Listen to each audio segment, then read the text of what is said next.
सत्ता में आने से पहले बीजेपी ने महंगाई को लेकर यूपीए सरकार को जमकर घेरा और चुनाव से पहले जनता से बड़े बड़े वादे किए कि वो अगर सत्ता में आई तो महंगाई कम कर देगी। लेकिन सत्ता में आने के बाद सरकार के सभी वादे जुमले साबित हुए हैं। खासकर जीएसटी के बाद तो जनता के लिए मुश्किलें और ज्यादा बढ़ गई हैं, जिसको लेकर कांग्रेस लगातार हल्ला बोल कर रही है और सरकार को घेर रही है। इसी बीच मध्य प्रदेश से एक ऐसी खबर सामने आई है जिसने हैरान कर दिया। क्या है मामला, देखिए रिपोर्ट। पिछले कुछ सालों में महंगाई आसमान छू रही है, जिससे आम जनता त्रस्त है और विपक्ष सरकार को घेर रहा है। यहाँ तक कि विपक्ष का आरोप है कि सरकार हाथ पर हाथ रखे बैठी है और अपने मित्रों को फायदा पहुंचा रही है। रोजमर्रा की चीजों पर जहां जीएसटी लगने से जनता पहले ही परेशान थी, तो वहीं अब मध्य प्रदेश में कुछ ऐसी खबरें सामने आ गई हैं जिसने बीजेपी सरकार को एक बार फिर कटघरे में खड़ा कर दिया है। बता दें कि मध्य प्रदेश में अब खुला अनाज लेना भी लोगों की जेब काट रहा है। ऐसा इसलिए क्योंकि सरकार ने पैकेट में बंद अनाज पर जीएसटी लगाया तो दुकानदारों ने मुनाफाखोरी शुरू कर दी।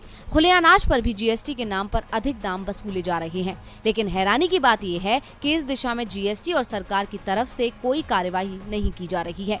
बाजार में अनाज 20% तक महंगा कर दिया गया है, यानी आम जनता के लिए पहले पैकेट का सामान महंगा हुआ और अब खुला सामान लेना भी मुश्किल हो गया है। ये सब सिर्फ जीएसटी लागू होने के कारण हो रहा है।